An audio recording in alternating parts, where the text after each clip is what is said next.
Welcome to the Coach Dave Love podcast with NBA shooting coach Dave Love and your host, Matt Robertson, exploring the cutting edge of evidence-based shooting development in basketball today, from shooting form to skill acquisition to shot metrics. This is the Coach Dave Love podcast. Welcome to the Coach Dave Love podcast. I'm your host, Matt Robertson, and with me here today is NBA shooting coach Dave Love. What's going on? Not much, Matty. How are you? It's been a week. New baby, just flying right now. Love it. Just before I introduce our guest, I want to bring back in the thought clock. Dave, we have a guest, not as big of a factor today, but I still want you to keep it tidy. All right, I'll be calling out. Calling us violations. So let's explain for new people, what is the thought clock? All right, so Coach Dave Love, incredible wealth of knowledge, maybe has a slight urge to wander into a tangent or two. So we're just trying to keep it in that in a 5-minute block, the audience should have learned something. And if we're getting close to a violation, I'll call him out and he'll huck something up and move on to the next topic. Does that sound good, Coach? Love it.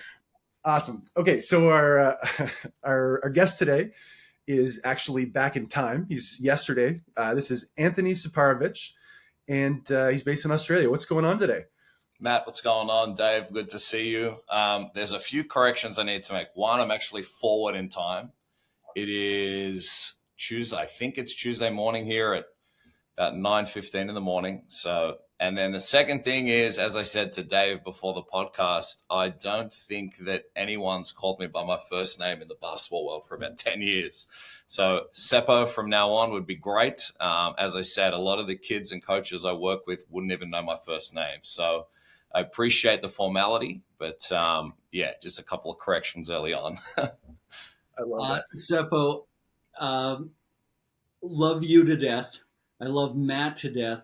Ergo, I feel like you and Matt are going to love each other, and we have to. So just so we can catch people up that have no idea our dynamic, when Matt comes to Australia for the first time, what are the three of us going to do together? I know that you know what it is. Oh, my God. I knew you'd remind me about this. We have this tradition that I started when it would have been, 7 or 8 years ago now when I first met Dave, that I took him to my favorite Brazilian barbecue restaurant. It's all you can eat. And it is probably the best one I've ever been to in the world. They do not stop. It's literally meat on sticks and they're carving it off for you. And you are just, by about 45 minutes in, you really don't want to eat anymore, but you're like, man, I'm not going to be here for a while. So you do the extra sort of 15 minutes and you're feeling it for about 2 days. Oh, yeah, absolutely. And so, Matt, what did you and I do on our last day in Las Vegas for Summer League this past summer? Brazilian barbecue in the Miracle Mile shops. Just totally speaking my love language, Sepo, like I'm right there. Let's make it happen. Can't wait. I was so sad last time being in Sydney and not getting the Brazilian barbecue with my boy Sepo. So 2024, we got to make it happen. Absolutely. All right. I'll block it off. All right, Sepo, let's jump right in. As this is my first time getting to know you, I know you and Dave have some pretty good rapport, but give me the full lowdown from a basketball standpoint and otherwise if you have some interesting stuff, but like what are you up to? Yeah, I mean, look at all, I guess just a quick overview, 2-minute overview of my basketball journey. Started off as a player, played junior basketball all the way through, was good enough by the end of my high school career to go to college. I went to a Division II school in New Jersey called Bloomfield and had a great 2 years there. And after 2 years, thought I was probably good enough to go pro. I was very wrong. And then very quickly transitioned into coaching, as most of us do, and sort of just got bit by the bug and did a lot of stuff at my junior association or my junior club, which is Norths. But then really where Dave and I met was I got a really good job at one of the big private schools in Sydney called Shaw. And did that for sort of 8.5 years and have recently transitioned into a college pathways program called AUSA, where we work with the top female and male athletes from across the country. I've been doing it for about 18 months, and we're sort of essentially focused on the college pathways, recruiting, education side of things, and making sure that kids that in Australia can access colleges in the US. So that's a really quick 2-minute overview. Anthony, when did you kind of realize that? Oh, did I call you? This is the first time I called you Anthony. It's really upsetting. Sepo, when did you start thinking about coaching? Like, was it like, I'm done as a player, what am I going to do now, or did you kind of see that on the horizon? I never thought I'd coach. When I was done as a player, I probably stepped away from the game for, I would say, 6 to 12 months, and then just realized that I loved it and I needed to be involved in some way. Sepo, can you give me the Australian NBA player archetype? Like, what was your game? Are you? I'm like a homeless man, Joe Ingles is sort of my archetype, just for reference. But I would say I'm a way less athletic Zion Williamson. Whoa. Which to me is an awful basketball player, because that's kind of all he's got. So that's where I'm going to put myself.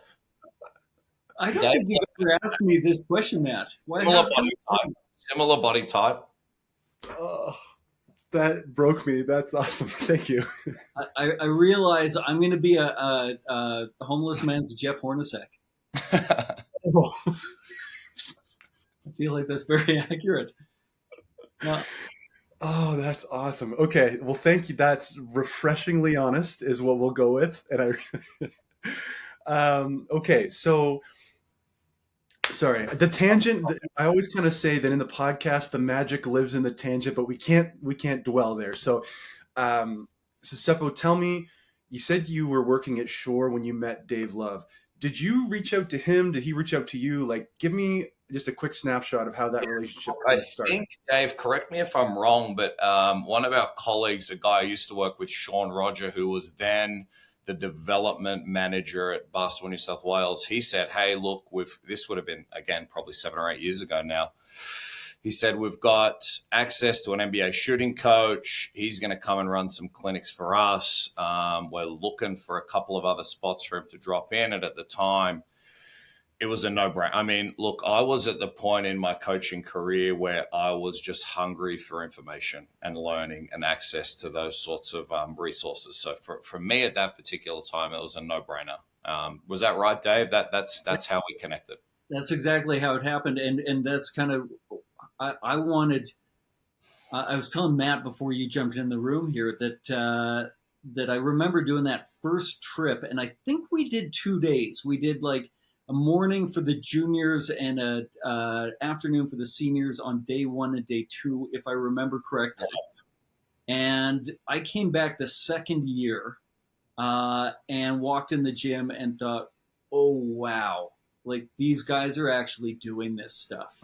Like we're not starting from the beginning. And I felt like we're building a program, like a shooting development program for you guys. And I think that's something that a lot of schools would like to try and figure out, like, how do we really develop shooting over these 3 or 4 years that we've got players in? And I thought you were doing that. So I wanted people to hear how you were doing it. Yeah, it's a really good point. So I think that the two things initially I want to talk about is, one, you coming in, we needed a point of difference, really. We're in an 8-school league where half the league can bring kids in on scholarships and other half can't, and we're in the half that can't do it. And we got, long, athletic, skinny white kids, and it's like, well, what's our point of difference? How can we compete at the top level? So it's like, we just need to be way more skilled and way better decision makers. And the biggest skill, as we all know in basketball, is shooting the ball. So for us, creating an environment where that's our point of difference, that's what we do. That's what we do at the next level. And then really from there, identifying that, bringing guys like you in. And then it was really, one, the biggest thing, and I don't know if you remember doing this, you did a clinic with our coaches one morning. One of those 2 mornings, we brought the coaches in before a session, you did an hour with us. And that really empowered our coaches to have a better understanding about kind of what am I looking at trying to identify when I'm teaching a kid? You know, we all do our individual workouts with kids or in small groups. And it's like, how can I really impact them over the coming 12 months to 24 months and help them become better shooters? But probably the biggest thing you did there, Dave, was developing habits. So we noticed a difference immediately. The first week after you had left, where in week 1 of the season, we walk into the gym for practice. Every kid is doing ABC shooting or isolation drill or whatever it might be, a variation of which. And that was on every rim in the gym. And that was an immediate difference. So it's like you do that for a year and they develop those habits. And that's probably what you saw the second time you walked in the gym. Right. The thing that I forgot about the coaches clinic, which I'm really glad we did, to kind of set the stage for how the player clinic was gonna work. And then what I think we did a really smart and good job of is spending the first part of that first session with the players identifying what each player was going to be working on. The drills would be the same, but what each guy was focused on within the drill made it an individual drill for them. And I think that's the kind of secret sauce that some people are missing. And I think you guys did an unbelievable job of just staying focused on that thing over the course of the next year. Yep, absolutely. I think I sort of always go back to when, with that sort of stuff, with the athletes we have these days, their access to information is immediate, right? So the thing that I love that you did and it forced me to think about it more was empower them with that information. So it's not just, here's what you do, here's the drill you do. It's like, here's the drill you do, or here's the emphasis and here's why. You know, whether it's hand on the middle of the ball or hand under the, whatever it might be, that's the most important thing, because now there's buy-in. They have a deeper understanding of what they're doing and why, and that keeps them engaged in it for that 12-month period until you come back or we run another clinic or whatever it might be. I really like that. Fellas, let's just take a super quick break and we'll jump right back in a few seconds here. Hey basketball fans, Coach Dave Love here with an exclusive offer just for you, my personalized video shot analysis. Imagine having an NBA shooting coach analyze your shooting form, just like I do for the pros. That's exactly what you'll get with my video shot analysis. Here's how it works. You send me a video of your shot and I'll break it down frame by frame. I'll pinpoint your strengths and identify the areas of improvement and give you tailored advice to take your shot to the next level. You'll receive a comprehensive analysis designed just for you. Whether you're a beginner or an aspiring pro, my feedback will help you shoot with confidence and precision. It isn't just feedback, it's a game changer. With my video shot analysis, you're not just practicing, you're evolving, and every single shot counts. Ready to transform your game? Visit CoachDaveLove.com/store to learn more and get started. That's CoachDaveLove.com/store and look for video shot analysis. All right, welcome back. Awesome. So that's a really great description of the kind of way you built on the initial visit to kind of empower your players and keep kind of growing. So Sepo, the initial hook was you saw the words NBA shooting coach, didn't really know what was attached to it.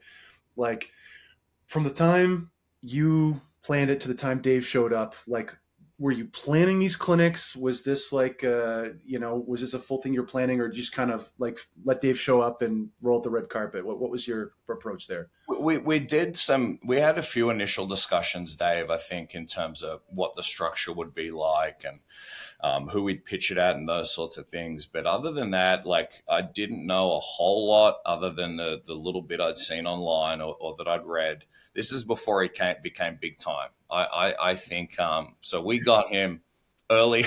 We got him early on in the piece, but no, it kind of we sort of, apart from sort of asking him what would be the best setup in terms of having younger kids, because you got to remember in the high schools we're in, it's 7 to 12, not 9 to 12. So we've got some really young kids who even use smaller basketballs. So we had to kind of separate those a little bit, and the numbers made sense too. We wanted it. We wanted that sort of sweet spot between, there's got to be enough individual sort of touch points, but also we want enough kids to be able to access the program too. So there's a sweet spot there somewhere. And that was primarily a discussion we had. And then once I had seen Dave work and what he was doing, I was all in on making it happen as an annual thing. Cool. I love that. I do want to ask, just for my own clarification, like in your program from 7 to 12, like roughly how many coaches, and were you sort of the director, or are you coaching one of the individual squads? It's a really good question. So I was a director, but I also coached what you would know as the varsity team my last couple of years. Not at that time, I don't think I was coaching the varsity team.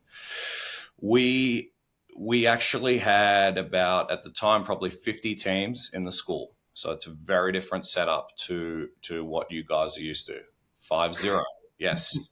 Now, in saying that, that is I guess that's sort of how sport is in the private schools, especially. Every kid has to play sport. One game a week throughout the summer season and the winter season. So we would have half the school essentially playing basketball. I would say 90% of our coaches were teachers. But within our program, we basically set up like a high performance stream. So it would be essentially the top 10 to 12 kids in every year group would have access to higher level coaching and things like that. And that's where Dave sort of came in, because really the kids beneath that, not that we didn't want to put resources into it. It's a lot harder to with that sort of volume, but they're just there to have fun and play. And we still gave them a great experience. And a lot of their stuff was game sense learning and those sorts of things when they practice. And really for us, we put a lot of coach education into the teachers themselves to provide a decent product. But Dave, really, we had him more focused on our elite or high performance pathway. It's Sepo, just because I think it's such a unique school, and part of the uniqueness is the location. Can you set the stage on where Shore School is? Yep. So you quickly forget how beautiful the campus and the view is, but essentially it's sitting on the top of a hill in North Sydney, and as you walk towards the gym, you just get like a panoramic view of the entire city skyline with the Harbour Bridge and the Opera House and all that. It's pretty amazing. Sometimes you forget to look up, and then other times when Dave comes to visit, and you can sit in your, I think I was sitting in the lounge room one day with you, and we had the window open and we were drinking non-alcoholic beers and looking out onto the sunset on the Sydney Harbour. So it was pretty nice. That was a perfect afternoon. If I remember, if it's the afternoon that I'm thinking of is the same one that you're speaking of, it was the grand final for the AFL. Yep. And yeah, that every 18 seconds or so, I would look out the window and just like, look at this! Like the location of the school is where you would set up the camera if you were taking a photograph of the Sydney Harbour. It's unbelievable. Yeah. I'm floored by all of this. And Dave, going into this, had you done much research about Shore? Did you know kind of where you were going, what you were walking into? I had a beautiful moment where I did a Google Maps search of, okay, where is this? Where's a hotel that I can stay at nearby? And then clicked on the school website, and I think there was just a banner that they absolutely should have this photograph on their webpage to show, like, this is where we are, like, we're in paradise. And so there have been two moments where I've clicked on something and gone, okay, yeah, I'm absolutely doing this clinic. And Shore School was one of them, and Valencia, Spain was the other, where, yeah, I'm definitely going there. So that's good company. That's good company. I like that. Yeah. So. Okay. So actually, let's take a super quick break, fellas, and then I got another question line coming in right after this. Hey there, basketball fans. I'm NBA shooting coach Dave Love, and I've got exciting news just for you. Introducing my exclusive, free basketball shooting newsletter. It's packed with insights and techniques straight from the hardwood. Have you ever wondered how NBA players improve their shots? Or how you could get to the next level, whether you're a college player, a coach, or a budding youth player? My newsletter brings all this and more directly to your inbox. Each edition is a deep dive into the world of basketball shooting. I'll share some of the tips and ideas that I use with my NBA clients, tailored for every level of the game. But wait, there's more. Subscribers receive exclusive monthly discounts on my online products. From training videos to personalized coaching sessions, you'll get it all for a fraction of the price. And the best part of all, it's absolutely free to join. So what are you waiting for? Elevate your game and join a community of passionate players and coaches from around the globe. Signing up is easy. Just visit CoachDaveLove.com. All right, welcome back. So Sepo, give me a look at, so Dave comes, runs the clinics, everything is great. Give me a look at like your steps after the fact. So are you just building on the things in the clinic? Are you sort of adding your own flavor to it? Like, what does that look like for you guys?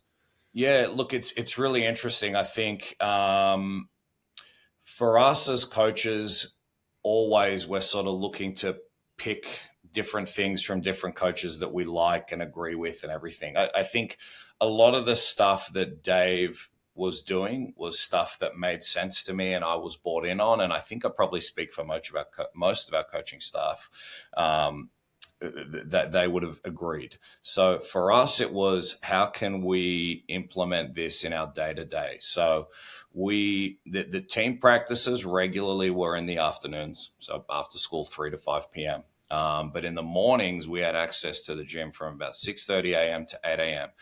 And that's where we really started to like hone in on and develop the individual shooting skill. So we would have pretty much every morning, Monday through Friday throughout the year, where kids could come in and the first 15 minutes was their time. And it's like I said to you guys earlier in the podcast, it was kids were coming in, they were grabbing a basketball. Instead of going to half court and launching half court shots, they literally, and I'm not kidding, it was like from 1 week to the next, an immediate change of like, now we've got kids doing isolation drill for 5 minutes. Then they're doing their ABC. Then they're doing whatever it might be next, And I even, the hands on shoulders stuff, we had kids doing that. And I'm like, oh my God, what have we done here?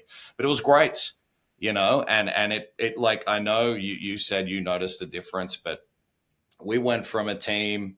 Now it's, I would put most of it down to my coaching, but maybe Dave can take some credit. We went from a team that, didn't win a game in our first 2 years. And then, we won a 2 conference and 1 state title by, the last 3 years I was at the school. Now that's obviously there's, we need good athletes that are bought into the system, but, we shot the ball better than anyone for the last 2 years we were there. So I put a lot of that down to the coaches being empowered and being able to direct the kids, but that all sort of led from Dave's clinic and advice and ongoing sort of input in what we did. Sepo, what advice would you give to a coach logistically, like the setup of a shooting program, from somebody who's been on the ground? Like I come in, I do my thing for a couple of days, I leave. You're on the ground on a day-to-day basis. What smart logistical decisions did you make, or were you forced into, or maybe little mistakes that you made that you wish you had done differently from a logistical standpoint?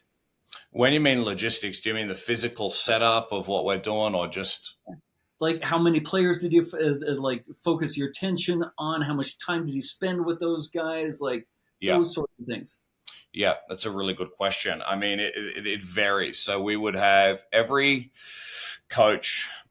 We had about 8 coaching staff, and they oversaw about the development of about 4 guys throughout the year. And predominantly this was off-season stuff. So we were really good. We were well-resourced. So we were lucky there that, I've got my 4 athletes and I get to do 1 individual workout with them a week where we can really hone in and focus on those particular things that we've identified they need to work on in the jump shot or, one-on-one skill, footwork, whatever it might be.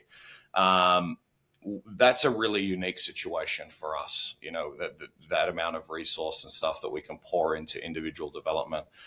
With our younger guys, we would do we'd have maybe 2 or 3 coaches and groups of 16 to 20 kids. We were lucky in that top gym, the old gym now, we had 8 rims. And that's just 8 rims on one court. And that's just so invaluable. So there was obviously the 2 main hoops, but we had side rims all the way through. So you could just get so much more volume in that way. And we would, we kind of set it up as you did. We sort of mimicked that in terms of, 3 or 4 kids per rim, coaches rotating around, little adjustments as we go, little bits of feedback as we go. And we really got a lot of volume in that way with our junior guys. What would I do differently? It's a really good question that I haven't thought a lot about. I feel like with what we had and the resources and stuff we had, we did a pretty good job with it. There's probably a little bit more individual attention we could have given the younger guys, but it really just depends on the resources available to you. We tried to put more into those kids that were sort of in the varsity and JV teams at the point, and just try to set the younger kids up with some really good, drills and things like that they would develop good habits from. So they probably didn't get as much individual attention as we would have liked.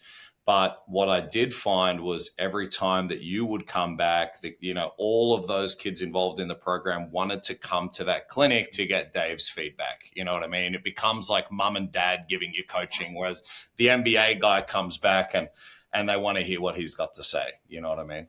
That kind of leads me into a compliment, which I'll try and limit, because I don't feel like we have that kind of relationship where we say nice things to each other. But your superpower seems to be being able to have an authoritative presence in a fun uncle kind of way. Like, the kids seem to love you to death, yet there was no question of respect, and all your kids seem to know exactly where the line was. I can have fun with coach up until this point, and then it's time to go to work. Yep. And that's a really nice one. I appreciate that, Dave. I'm just glad you didn't call me the creepy uncle. I didn't. Yeah. I'm going to resist making any kind of joke to that, and we're just going to move forward. Dave, there's something about being able to take the piss that I don't know if it's right or not, but this might be a good situation for it. Yeah, Sepo, explain again, because I always get that expression wrong. We never say that in North America. If I'm being teased, yes. No. I'm taking the piss? No, if I'm teasing you, I'm taking the piss. I always get that wrong.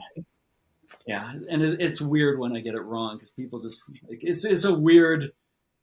Anyways, I feel like the second lap of this explanation that I probably shouldn't have had the first lap in the first place. It's like episode 2 or episode 3, and he tried to make the reference, and I was like, "You're out here on the limb on your own, buddy." Like, okay, let's take one more break and then keep this going. Thanks, fellas. Hey there, basketball fans. Coach Dave Love here with an exciting opportunity to revolutionize your shooting game. Introducing my exclusive shot development systems: Pure Release, Consistency and Balance, and Fluidity and Arc. Each system is designed to target key aspects of your shooting technique, transforming you into a more effective player on the court. Pure Release focuses on perfecting your shot release. Consistency and Balance enhances your stability and accuracy, and Fluidity and Arc works on your ball path and trajectory of your shot. Find out the drills and progressions that I use with my NBA players to improve these important habits. Can't decide which one to choose? No worries, grab the bundle and get all 3 systems at a fantastic value. It's a complete package to elevate every part of your shooting game. And there's a special deal for all my podcast listeners. Use the promo code PODCAST20 at checkout to save 20% on any of the shot development systems. Don't miss this chance to train like the pros. Visit CoachDaveLove.com/store and take your first step towards shooting success. That's CoachDaveLove.com/store. Awesome. All right. Welcome back here. So, Sepo, I see you wearing your ASA golf shirt. Can you give us a peek at kind of what you're doing now with ASA, what that looks like, and just Look, the biggest part of my role now is really sort of talent ID. So we identify the best Australian kids that we think have a chance to play at the college level, boys and girls. And we basically, from kind of September, October, we set them up with all the resources they need to access college hoops. So it's everything from here's the classes you need to be taking, because high school for us is a little different. We have access to different courses. High school 7 to 12 instead of 9 to 12. So just educating the athletes and the families on what that pathway looks like. And then really it sort of all ends in July, where we have big trips to the US every year. So we take the kids over to play in good AAU tournaments. We got a lot of coaches that love to recruit from Australia. So they're always there, and we try to pick up some new ones along the way. So just trying to connect, our elite level athletes with the best schools, with the best fits, really. And that's the biggest challenge, is finding somewhere that, my thing is, hey, go somewhere that you're going to have an opportunity to play. You may think you're a Division I athlete, but the way the game is played now, the way that with the portal and all that sort of stuff, you can go to a Division II and play a lot and then transfer up if you're good enough. So for us, it's go somewhere you're going to be comfortable and play. And we've got some kids. We actually have 4 kids right now at West Texas A&M in Division II, and they're number 1 in the country. They're actually 20-1, and they're doing a great job. So just trying to keep tabs on those guys as well. So luckily for me, I get to be at all the national championships and work with guys at Basketball Australia and all the state bodies and try to make sure that we're across all those kids and provide them with a platform to really have success at the next level. That's very cool. Oh, sorry, go ahead, Dave. Sepo, can you describe for the North Americans, because I think this makes Australia very unique, and it's why a country with such a small population is doing so well within basketball. Can you describe the pathway? So, like, how do kids from the age of 9, how do they progress through their associations in the state program? Can you explain all that to people? Yeah. So I'll go through that. Sort of the main pathway would be the club representative pathway. So essentially from the age of 9, what you're doing is there's I don't know, 30 to 40 big clubs in the Sydney metro area. There's a bunch of clubs in the country area, and clubs is just, so for example, my local club is Norths, and they oversee a certain, geographical area. And you play in what is kind of a domestic league initially. So learn to play mini ball, we call it. By the time you get to under 12, so you're about 10, 11 years old, you're trying out for what they call representative teams to play for your club against other clubs in the Sydney area. So once you're in that representative pathway, it's juniors, under 12s through to under 18s. By the time you get to under 16s and under 18s, they then pick another representative team, which is a state representative team. So you might make the New South Wales under 16 team. New South Wales is the state that Sydney's in. From the under 16, so you make the New South Wales team, then you get to play at a national championships against all of the other states, Queensland, Tasmania, Victoria, South Australia, and so on. And that's where they'll pick national teams from. So under 16s, under 18s, and I've just got back 2 days ago from the under 20 national championships, which was in Ballarat down in Victoria.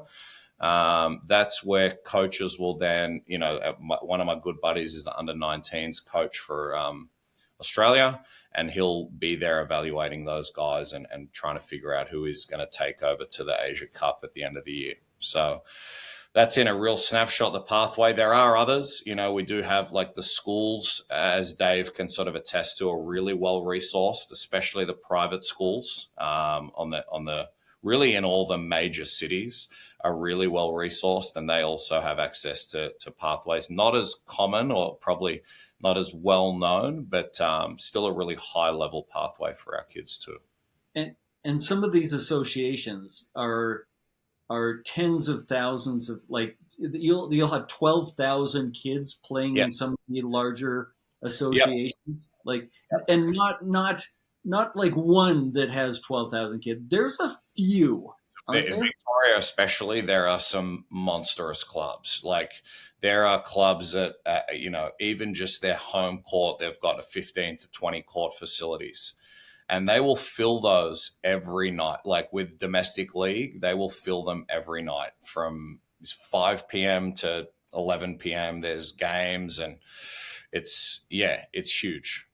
Especially Victoria is probably the flagship in terms of,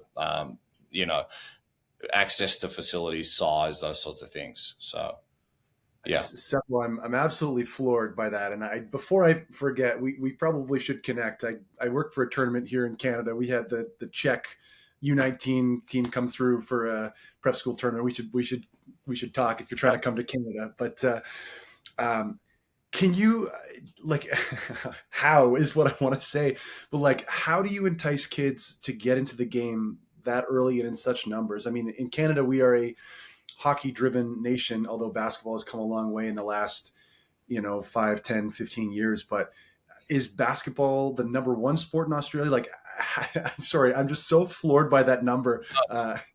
It's a really good question. I would say it's a close second to soccer in terms of grassroots stuff. But, there's a lot of factors. Everyone now knows the NBA. It's so accessible.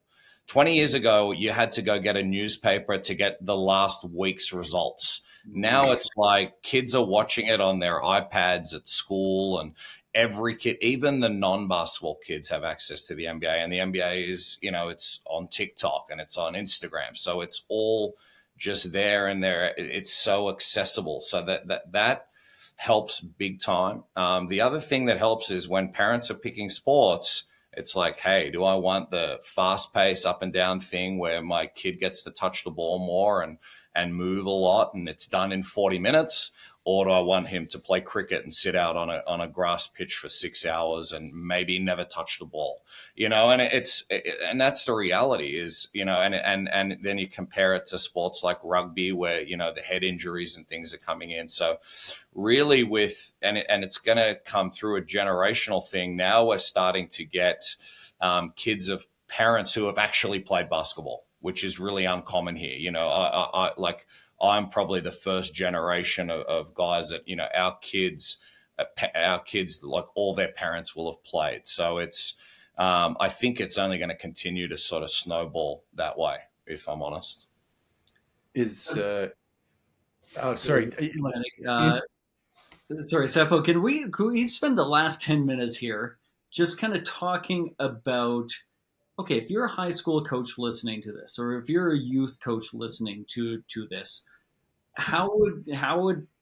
what kind of steps would you take in setting up kind of a shooting program similar to what we did? Let's imagine that, I would love to be involved with as many of these as I can. It's going to be tough, but let's imagine that it's not me coming in for a clinic necessarily in the beginning.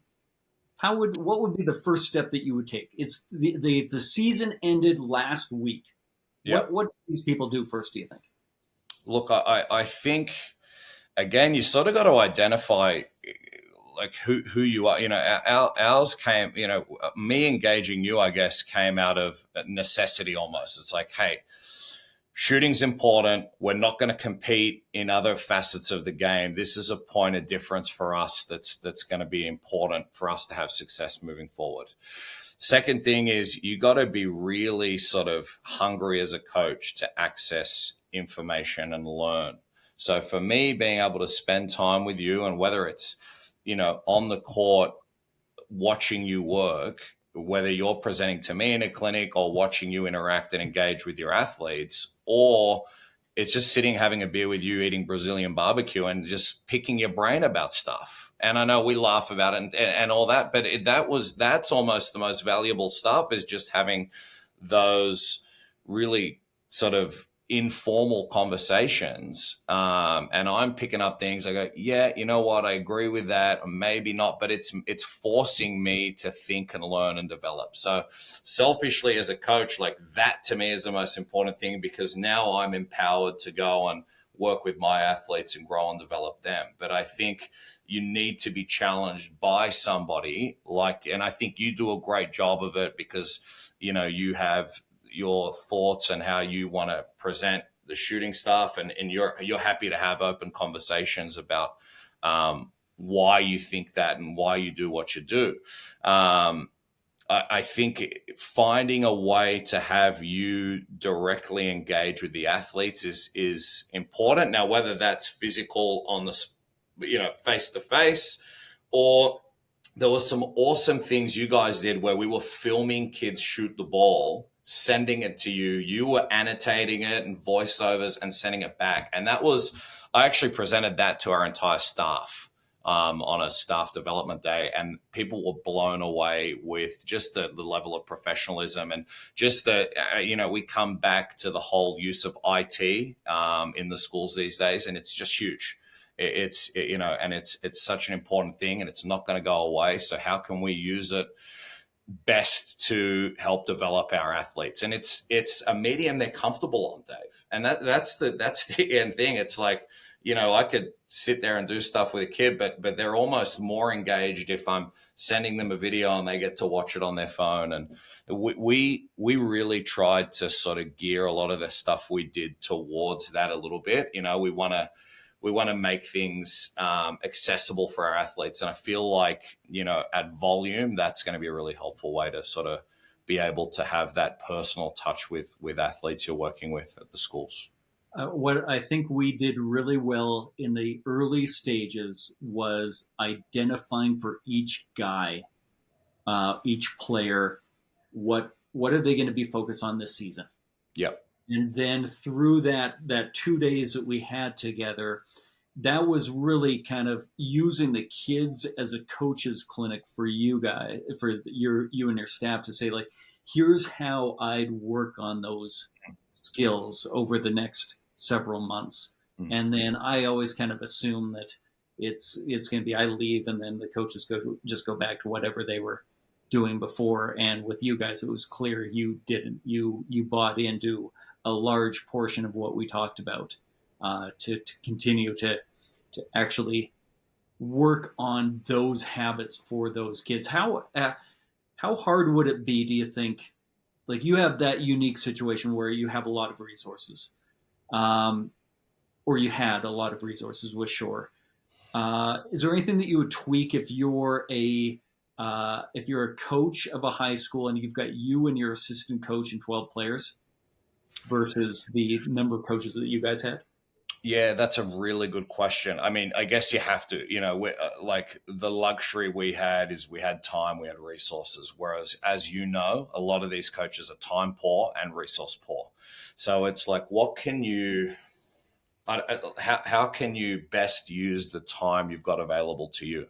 Or how can you give the kids the tools to do it on their own? And I think that comes down to kind of empowering them with the information they need. And I could probably run a shooting session with 12 guys right now. Now, they're not going to get the full-on one-on-one individual attention, but if they've identified what they need to be working on, if I've given them the tools to have an understanding about that, and then we go through, the 5 or 6 drills or whatever it might be that we're doing in the lead up to our practice, I can go around and tweak and give little sound bites and bits of information that when we're required, So I would feel comfortable with that now, but that really only comes from me spending enough time with you, and also getting a really deeper understanding about what am I looking for and how can I isolate that, or like, I guess, that particular part of the shot, or how can I best communicate that with the athlete? What do you feel like is your biggest improvement as a teacher of shooting or a shooting coach? Where do you think your biggest area of growth has been in the last 10 years? Honestly, I think it's the same as the same answer will be for shooting coach as for a regular coach. And it's, as coaches, we want to have all the answers and we want to give them all the answers. But I think I've grown in terms of my ability to just go, okay, what is the most obvious thing that needs to be addressed here?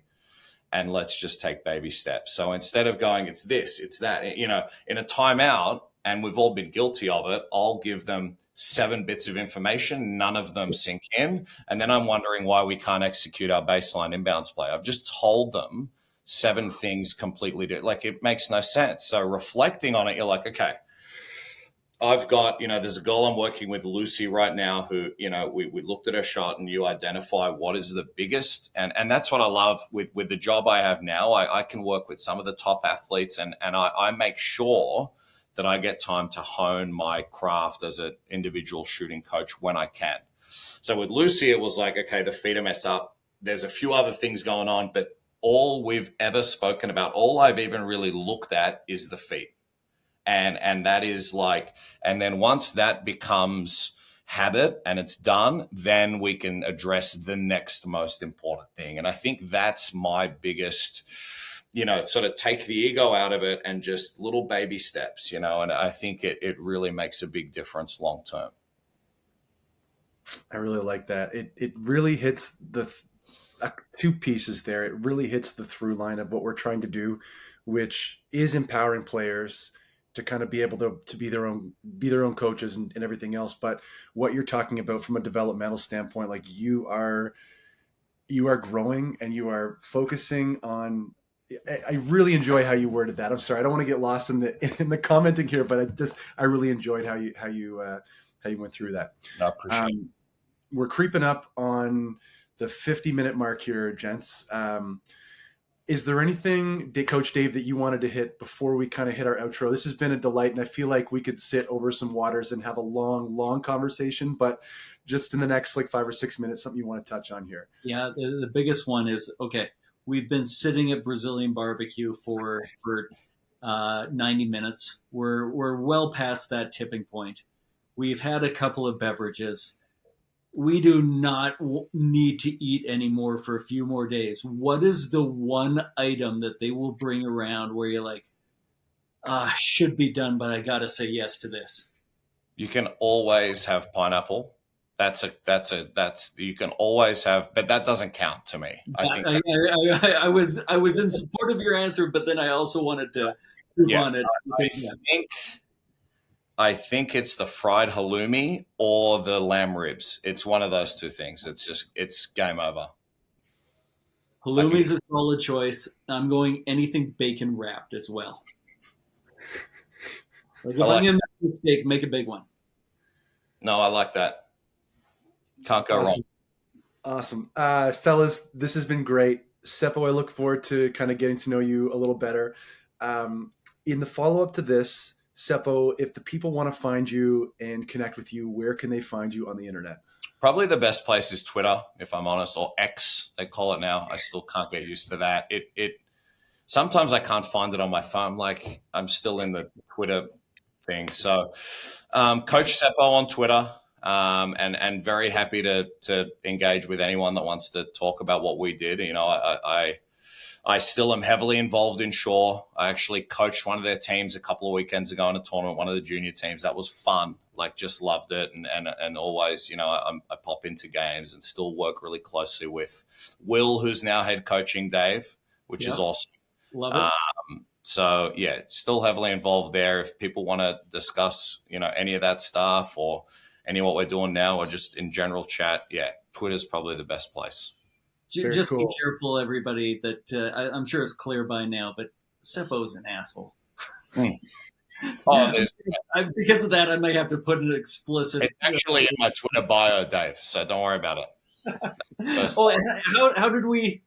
I wore the especially for you. I didn't have any shore gear left, No, but I like that. I had to for the people listening to the podcast. I'm wearing a Basketball New South Wales T-shirt to represent. Presenting. Love it. For Coach Dave Love, if the people have interest in doing what you did with Shore, where can they track you down? Where's the best place to reach you? Yeah, Twitter, Instagram are probably the best ways. At Coach Dave Love, or you can go to CoachDaveLove.com and sign up for my newsletter and just reply to any of the emails there. What kind of time do you have right now to do projects like this? Limited, but if a couple of people in the same area are curious about doing something, that makes it a lot easier. It's easier to go to two spots for a couple of days each for a total of 4 days than just kind of one spot. But you never know. Like if it's Phoenix, Arizona, and it's the middle of winter, then I'm listening. Becomes an easier case to make. As always, appreciate the community. If you do want to engage, please reach out. If you have any questions for Sepo or Coach Dave, reach out. Those are part of the brand and part of the community we're trying to build is coaches helping coaches and coaches connecting with coaches. So Sepo, awesome to meet you. Really appreciate your time. Looking forward to the next one, whether it's online, in person, in Australia or Canada, but looking forward to it. Thanks a lot, guys. Appreciate it, guys. Thank you. Thank you for joining us on today's episode of the Coach Dave Love Podcast. To stay up to date with our future episodes, please remember to hit the subscribe button on your favorite podcast platform. Don't forget to sign up for Coach Love's free shooting newsletter on CoachDaveLove.com, and be sure to follow him on social media. You can find him at Coach Dave Love.